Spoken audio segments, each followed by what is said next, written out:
হরে কৃষ্ণ, রাধে রাধে। এই মাঘ মাসের শুক্লপক্ষের যে একাদশী,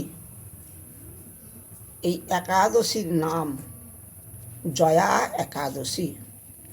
15ই মাঘ বৃহস্পতিবার এই একাদশী।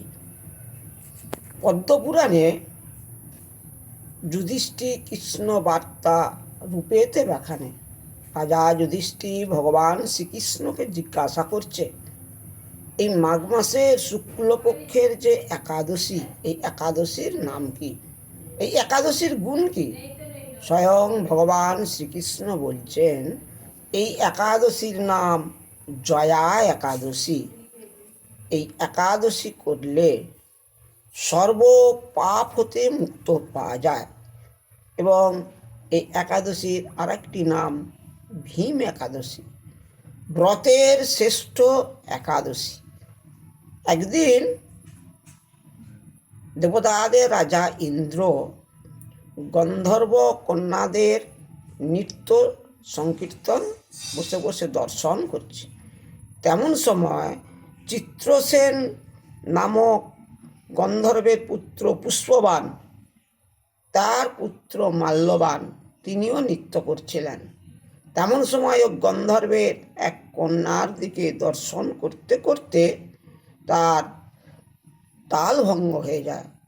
তখন ওই ইন্দ্র, দেবতাদের রাজা ইন্দ্র ওনাকে অভিশাপ দিলেন, যাও তুমি পিশাচত্ব বরণ করো।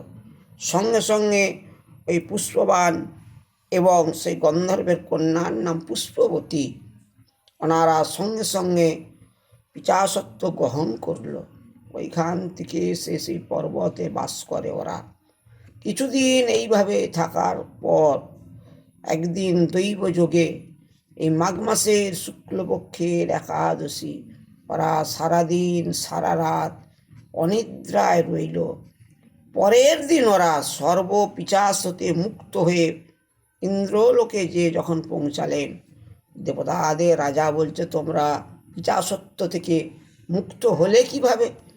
তখন বলছে, আগের দিন আমরা ওই দিন যে একাদশী জানতাম না, আমরা অমনি সারাদিন রাত উপবাসে ছিলাম, এতেই আমাদের পিশাচত্ব মুক্ত হয়েছে।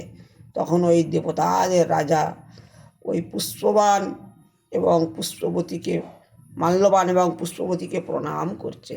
এই একাদশীর এমন গুণ, তাই আমাদেরও প্রত্যেকের কর্তব্য একাদশী ব্রত পালন করতে হবে। একাদশী ব্রত সর্বশ্রেষ্ঠ ব্রত, ব্রতের মধ্যে শ্রেষ্ঠ। একাদশী প্রত্যেকের করা কর্তব্য। একাদশীর উপরে আর কোনো ব্রত নেই। ব্রতের শ্রেষ্ঠ একাদশী, সর্ব পাপহরা। তাই প্রত্যেকের কাছে নিবেদন, একাদশী ব্রত করো। হরে কৃষ্ণ, রাধে রাধে। 15ই ফাল্গুন বৃহস্পতিবার একাদশী ব্রতের পালন। আগের দিন নিরামিষ আহার, পরের দিন উপবাস এবং তারপরের দিন পঞ্জিকা অনুযায়ী পালন করলে তবে একাদশীর ফল পাওয়া যায়। হরে কৃষ্ণ, রাধে রাধে।